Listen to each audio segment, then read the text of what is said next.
दोस्तों, इस धरती पर सभी को यही लगता है कि मेरे जीवन में जो दुख है ऐसा किसी और के जीवन में नहीं है। आज की यह कहानी आपको बताएगी कि इस दुनिया के सबसे सुखी व्यक्ति आप ही हैं। सही कहा है किसी ने, जिसके जीवन में संतोष नहीं वह जिंदगी में कभी भी खुश नहीं रह सकता। उसको बेचैनी रहती है, उसको कितना भी दे दो उसका मन कभी भी खुश नहीं हो सकता। नमस्कार दोस्तों, इंस्पायर्ड थिंक का स्वागत है। दोस्तों, आज की वीडियो बहुत महत्वपूर्ण और ज्ञानवर्धक होने वाली है। कृपया वीडियो में अंत तक जरूर बने रहें। तो चलिए बिना देरी के कहानी को शुरू करते हैं। दोस्तों, एक समय की बात है। एक गांव में एक लड़की रहती थी। वह लड़की सुंदर नहीं थी और उसका कोई भी नहीं था। वह अकेले ही रहा करती थी। वह खुद ही मेहनत करती और अपने लिए 2 वक्त की रोटी का प्रबंध किया करती। यूं तो उसे 2 वक्त की रोटी मिल ही जाया करती थी, लेकिन फिर भी वह अपने आप से खुश नहीं थी। उसे दुनिया में सभी लोग सुखी नजर आते थे, सभी लोग खुशहाल नजर आते थे। दूसरों का जीवन देखकर वह खुद को कोसा करती, खुद को तरह तरह की बातें कहती। वह कहती थी, हे ईश्वर, आपने सभी को खुशहाल बनाया है, सभी को सुख दिया है, सभी को सुंदर बनाया है, तो मुझे क्यों नहीं? आखिर मैंने किया क्या था? आखिर मेरी गलती क्या थी? मैं जानती हूं आप मुझसे कोई बदला ले रहे हैं। इसी प्रकार एक दिन वह अपने आप से नाराज होकर, निराश होकर एक पेड़ के नीचे बैठी हुई थी और रो रही थी। तभी वहां से एक बौद्ध भिक्षु गुजर रहे थे। उन्होंने जब उस लड़की को रोते हुए देखा तो वह उसके पास गए और उन्होंने उस लड़की से कहा, पुत्री, क्या बात है, तुम क्यों रो रही हो? इसका जवाब देते हुए वह लड़की उन बौद्ध भिक्षु से कहती है, हे गुरु, मुझे कोई प्यार नहीं करता, मुझे कोई पसंद नहीं करता, क्योंकि मैं काली हूं, मैं सुंदर नहीं हूं और मेरे रंग को लेकर लोग मेरा मजाक बनाते हैं। मेरा कोई नहीं, मेरे पास तो धन भी नहीं है। इस दुनिया में हर कोई सुखी है, हर किसी के पास सब कुछ है, हर कोई अपना जीवन खुशहाली से जी रहा है। सभी के पास सब कुछ है, तो मेरे पास क्यों नहीं? आखिर मैंने क्या किया था? आखिर इसमें मेरा क्या कसूर है? क्या मुझे सुखी होने का हक नहीं? क्या मुझे अपना जीवन खुशहाली से जीने का हक नहीं? उन बौद्ध भिक्षु ने उस लड़की की सारी बातें ध्यानपूर्वक सुनी और उसके बाद वह उस लड़की से कहते हैं, पुत्री, अगर तुम मुझे उस व्यक्ति से मिलवा दो जो अपने जीवन में सुखी हो, तो मैं तुम्हें एक ऐसी चीज दूंगा जिससे तुम सुंदर और सुखी दोनों बन जाओगी। उन बौद्ध भिक्षु के मुख से यह सुनकर वह लड़की बहुत प्रसन्न हुई और तुरंत ही उन बौद्ध भिक्षु से कहती हैं, क्या सचमुच ऐसा हो सकता है? इस पर वह बौद्ध भिक्षु उस लड़की से कहते हैं, हां, यह अवश्य ही हो सकता है। तभी वह लड़की उन बौद्ध भिक्षु से कहती है, हे गुरुवर, यदि यह सचमुच संभव है तो मैं एक ऐसे आदमी को जानती हूं जो बहुत सुखी है। मैं उसे अभी लेकर आती हूं, आप मेरा यहीं पर इंतजार करना। इस पर वह बौद्ध भिक्षु उस लड़की से कहते हैं, जब तक तुम वापस नहीं लौटोगी मैं तुम्हारा यहीं पर इंतजार करूंगा। इतना कहकर वह लड़की वहां से भागी अपने मालिक के पास पहुंची, जो कि एक किसान था। उसने किसान से कहा, मालिक, आप मेरे साथ चलिए, मुझे एक बौद्ध भिक्षु मिले हैं जिन्हें मैं आपसे मिलवा चाहती हूं। उन्होंने कहा है कि अगर मैं एक किसी सुखी व्यक्ति को उनके पास ले जाऊंगी तो वह मुझे सुंदर और सुखी दोनों बना देंगे। उस लड़की की आवाज सुनकर वह किसान दुखी होकर उस लड़की से कहता है, मैं तुम्हें कहां से सुखी लगता हूं? इस पर वह लड़की उस किसान से कहती है, मालिक, आपके पास तो सब कुछ है, आपके पास तो घर है, अच्छा खाने के लिए है, रहने के लिए अच्छा मकान है, आपका अपना परिवार है और तो और आपके पास धन भी है, तो आप दुखी कैसे हो सकते हो? इस पर वह किसान जवाब देते हुए कहता है, अरे मूर्ख, मेरी फसल अच्छी नहीं हो रही, इसलिए उसके दाम भी अच्छे नहीं मिल रहे और राजा को लगान भी देनी है।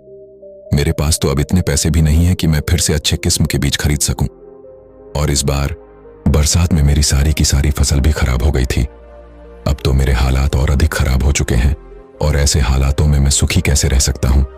जाओ, किसी और को ढूंढ लो जो सचमुच में सुखी हो। इस पर वह लड़की अपने मालिक से कहती है, मालिक, तो आप ही बताइए, आपके हिसाब से कौन सबसे ज्यादा सुखी है जिसे मैं अपने साथ ले जा सकूं? इस पर वह किसान कुछ देर विचार कर उस लड़की से कहता है, मुझे लगता है कि व्यापारी बहुत सुखी है। उन्हें ना तो फसल उगाने की चिंता है और ना ही फसलों की देखरेख करने की। उन्हें तो बस फसल खरीदनी होती है और वह उसे कहीं से भी खरीद सकते हैं। और तो और वे अन्य चीजों का भी व्यापार करते हैं जिनका मौसम से कोई लेना देना नहीं होता, और वे लोग हमसे कहीं ज्यादा अधिक धन भी कमाते हैं। लोग उनका आदर सम्मान भी करते हैं। मुझे तो लगता है कि वही सबसे सुखी है। तुम उन्हीं के पास जाओ। वह लड़की अपने मालिक की बात सुनकर वहां से भागी भागी एक व्यापारी के पास जा पहुंची और उस व्यापारी से कहती है, मालिक, आप मेरे साथ चलिए। मुझे एक भिक्षु मिले हैं जिन्हें मैं आपसे मिलवा चाहती हूं। उन्होंने कहा है कि किसी ऐसे सुखी व्यक्ति को ले आओ जो सचमुच सुखी हो, और उसके बाद वह मुझे एक ऐसी चीज देंगे जिससे मैं सुंदर और सुखी दोनों हो जाऊंगी। उस लड़की की बात सुनकर वह व्यापारी दुख भरे शब्दों में उस लड़की से कहता है, अरे हमारे जीवन में कहां सुख है। चारों ओर से तो हमें दुख ने ही घेर रखा है। चोर लुटेरे, हमें सबका ध्यान रखना पड़ता है। व्यापार में अभी बहुत घाटा भी चल रहा है, और तो और राजा हमसे अतिरिक्त कर्ज भी वसूल रहे हैं, जिससे व्यापार करने में बहुत दिक्कत आने लगी है। हमें सुरक्षा भी नहीं मिल पा रही। जीवन पर हमेशा कोई ना कोई संकट मंडराता ही रहता है। मुझे तो ऐसा लगता है कि मुझसे दुखी इस दुनिया में और कोई नहीं। इस पर वह लड़की उस व्यापारी से कहती है, परंतु मालिक, आपके पास तो इतना धन है, आपके पास इतनी जमीन जायदाद है, आपके पास इतना अन्न है, रहने के लिए इतना बड़ा मकान और खाने पीने के लिए हर प्रकार की सुविधाएं हैं। इसके बाद भी आप दुखी हैं। यह बहुत अजीब सी बात है। मुझे तो लगता था कि आप बहुत सुखी होंगे। खैर, कोई बात नहीं। कृपया करके मुझे कोई ऐसा व्यक्ति बताइए जो आपके हिसाब से बहुत सुखी हो, जिसे मैं उन बौद्ध भिक्षु के पास ले जा सकूं। इस पर वह व्यापारी कुछ देर सोच विचार कर उस लड़की से कहता है, मुझे लगता है कि राज्य के अधिकारी बहुत सुखी हैं। वह सीधा राजा से संबंध रखते हैं। उनके पास अधिकार है और वह धनवान भी है। वह चोर लुटेरे और डकैत से भी नहीं डरते, और वही लोग हमसे धन भी वसूलते हैं, और हमें उनके सामने उनके आदर में झुकना ही पड़ता है, और सभी लोग उनका बहुत मान सम्मान भी करते हैं। मुझे नहीं लगता कि उनके जीवन में कोई भी दुख होगा, और मुझे लगता है कि वही सबसे से सुखी है। काश मैं भी राजा का एक अधिकारी होता, तो मैं भी अपना जीवन आराम से बिता रहा होता। इस पर वह लड़की उस व्यापारी से कहती है, मालिक, क्या आप किसी अधिकारी को जानते हैं? क्या आप मुझे उनसे मिलवा सकते हैं? मैं उन्हें अपने साथ ले जाऊंगी। अगर वह सबसे सुखी हुए तो इसके बाद मुझे वह बौद्ध भिक्षु कुछ ऐसी चीज मुझे देंगे जिससे मैं भी सुंदर और सुखी हो जाऊंगी। बताइए ना, आप मुझे किसी अधिकारी से मिलवा सकते हैं? मैं आपकी बहुत आभारी रहूंगी। व्यापारी को उस लड़की पर दया आ गई। उसने उस लड़की को एक अधिकारी से मिलवा ही दिया जिसे वह व्यापारी जानता था। लड़की ने अधिकारी से मिलने के बाद उस अधिकारी से कहा, मालिक, आप मेरे साथ चलिए। मुझे एक भिक्षु मिले हैं जिन्हें मैं आपसे मिलवा चाहती हूं। उन्होंने मुझसे कहा है कि अगर मैं एक सुखी व्यक्ति को उनसे मिलवा दूंगी तो वह मुझे एक ऐसी चीज देंगे जिससे मैं सुंदर और सुखी दोनों हो जाऊंगी। इस पर वह अधिकारी उस लड़की से कहता है, तुम्हें किसने कह दिया कि मैं सुखी हूं? अरे, मेरे जैसा दुखी व्यक्ति तो इस दुनिया में और कोई नहीं होगा। तुम्हें नहीं पता, लेकिन हम पर कितना दबाव होता है, हमारे ऊपर कितनी जिम्मेदारियां होती हैं। हमें हर एक आदेश को पूरा करना होता है, और वह आदेश भी इतनी आसानी से पूरे नहीं होते। उनके लिए हमें कितनी मुश्किलें उठानी पड़ती हैं, कितनी दिक्कतों का सामना करना पड़ता है। राज कुछ भी आदेश पारित कर देते हैं और उसे हमें लागू करना पड़ता है। जनता का गुस्सा और तरह तरह की मुश्किलें, सभी परिणाम हमें ही झेलने पड़ते हैं। और तुम्हें लगता है कि मैं सुखी हूं, ऐसा कुछ भी नहीं है। अगर वह भिक्षु तुम्हें सुखी कर दे तो तुम उसे मुझे भी मिलवा। मैं भी तो सुखी होना चाहता हूं। मुझे भी अपना जीवन खुशहाली से बिताना है। भला अधिकारी बनकर मुझे क्या मिला? रोज रोज की तरह की तनाव। इस पर वह लड़की आश्चर्य से उस अधिकार से कहती है, मालिक, जहां तक मैं सोचती थी कि आप सबसे सुखी हैं, लेकिन आप भी सुखी नहीं लग रहे। परंतु आपको क्या लगता है, इस दुनिया में कोई ऐसा व्यक्ति है जो सबसे सुखी होगा?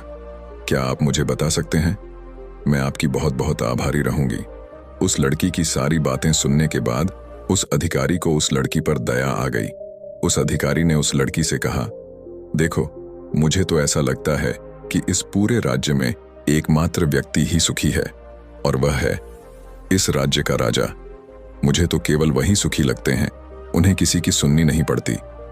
वह नियम बनाते हैं, आदेश देते हैं, सुरक्षा से घिरे रहते हैं, और सब उनके सामने झुकते भी हैं। न उन्हें धन की कमी है और न जमीन जायदाद की। सारी धरती को उन्होंने जीत लिया है। वह सबके मालिक हैं, और सबसे उच्च वही है जो एकमात्र सुखी व्यक्ति है। काश मैं भी किसी राजा के घर पर जन्मा होता, तो आज मैं भी बहुत सुखी होता। उस अधिकारी की यह सारी बातें सुनकर वह लड़की उस अधिकारी से कहती है, मालिक, आपसे एक विनती है, क्या आप मुझे एक बार राजा से मिलवा सकते हैं? कृपया कीजिए, आपका बहुत एहसान होगा। बस एक बार मुझे राजा से मिलना है, मैं उनसे कुछ पूछना चाहती हूं। लड़की का चेहरा देखकर अधिकारी को लड़की पर दया आ गई। उसने कहा, चलो ठीक है, मैं अभी राज दरबार ही जा रहा हूं। एक काम करो, तुम भी मेरे साथ ही चलो और वहां पर राजा से पूछना है, वह पूछ लेना। इतना कहकर वह अधिकारी उस लड़की को राज दरबार ले गया। राज दरबार में पहुंचने के बाद अधिकारी की विनती करने पर राजा उस लड़की की बात सुनने के लिए तैयार हो गए और उस लड़की को राज दरबार में बुलाया गया। राजा ने उस लड़की से कहा, बेटी, तुम अपनी बात निडर होकर कहो, तुम्हें क्या कहना है? तुम मुझसे क्या पूछने आई हो? इस पर वह लड़की थोड़ा घबराते हुए, थोड़ा डरते हुए राजा से कहती है, हे राजन, मैं एक संपूर्ण सुखी व्यक्ति को ढूंढ रही हूं। मुझे एक भिक्षु मिले हैं और उन्होंने मुझसे कहा है कि यदि तुम कोई ऐसा सुखी व्यक्ति मुझसे मिलवा दो तो मैं तुम्हें एक ऐसी चीज दूंगा जिससे तुम सुंदर और सुखी दोनों हो जाओगी। काफी लोगों से मिलने के बाद मुझे यह पता चला कि आप ही हैं जो इस दुनिया में एकमात्र सुखी व्यक्ति है। तो क्या आप मेरे साथ उस भिक्षु से मिलने चलेंगे? आपका बड़ा एहसान होगा।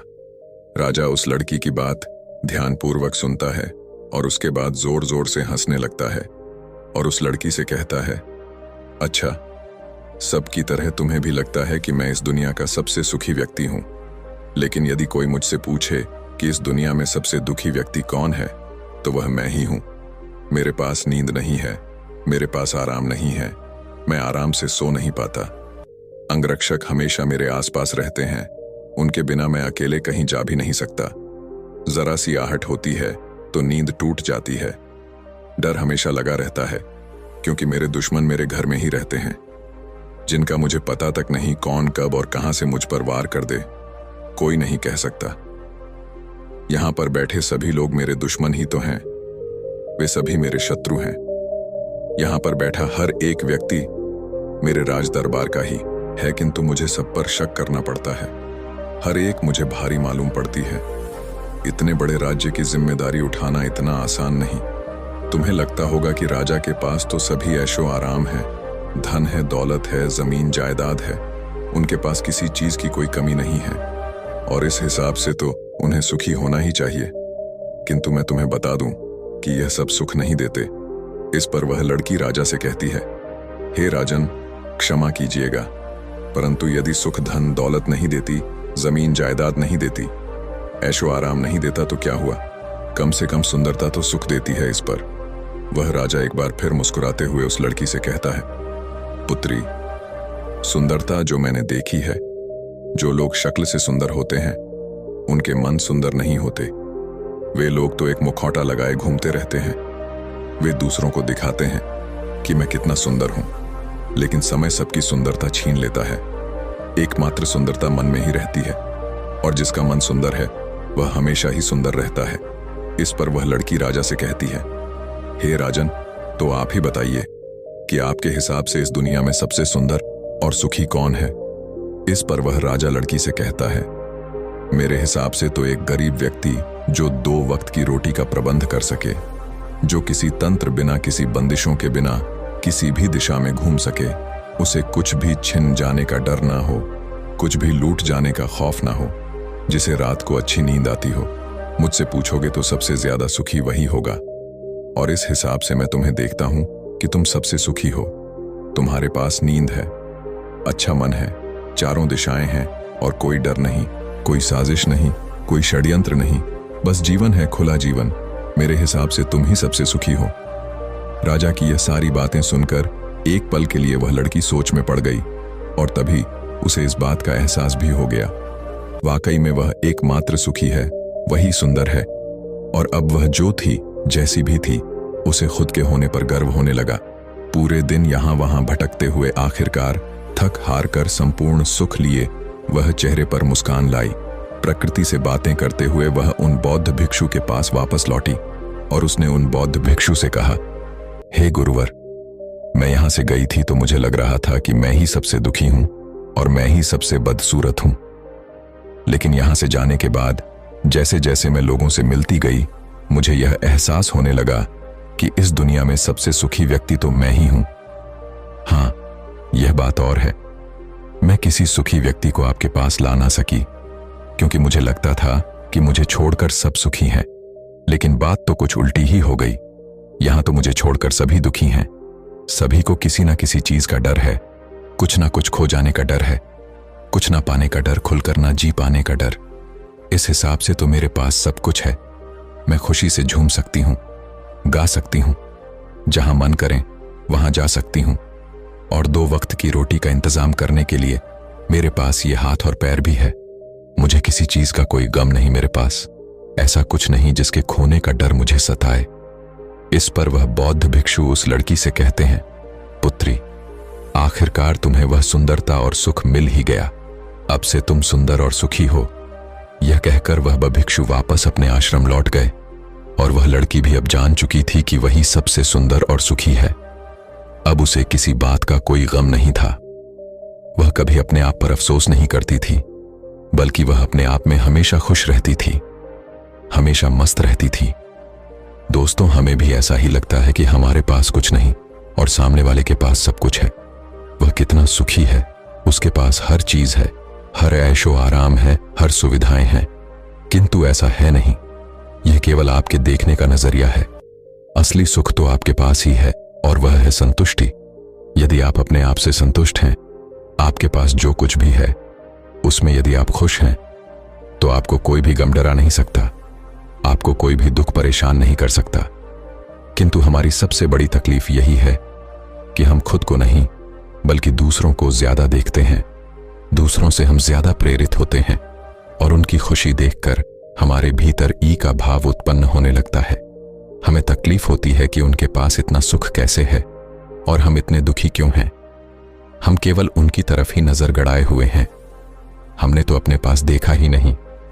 हमारे पास क्या है हम उस पर कभी ध्यान नहीं देते, बल्कि हम तो हमेशा इस पर ध्यान देते हैं कि हमारे पास क्या नहीं है। और यही नजरिया आपको दुख और तकलीफ की ओर ले जाता है। आप चाहकर भी सुखी नहीं रह पाते क्योंकि आपने अपना नजर क्या नहीं है उस पर गड़ा रखा है। वहीं पर यदि आप इस तरह से सोचे कि मेरे पास बहुत कुछ है, रहने के लिए अच्छा घर है, खाने के लिए अच्छा खाना है, पहनने के लिए अच्छे कपड़े हैं, कम से कम 2 वक्त की रोटी का आपके लिए इंतजाम भी हो जाता है, लेकिन बहुतों के पास तो यह भी नहीं होता, तो क्या आप सुखी नहीं हैं? क्या आपके पास वह सब नहीं है जो उनके पास नहीं? जरा एक पल के लिए सोचकर देखिएगा। तो दोस्तों, आपने आज के इस वीडियो से क्या सीखा वह मुझे आप कमेंट में बता सकते हैं। उम्मीद है कि आपको आज की वीडियो पसंद आई होगी। तो इस वीडियो को उस इंसान को शेयर करें जिसे इस कहानी को सुनने की जरूरत है, और उसी के ठीक बाद हमारे चैनल को सब्सक्राइब करें। तो चलिए फिर मिलते हैं ऐसी एक और नई वीडियो में एक नई सीख के साथ। तब तक के लिए अपना ख्याल रखें। धन्यवाद।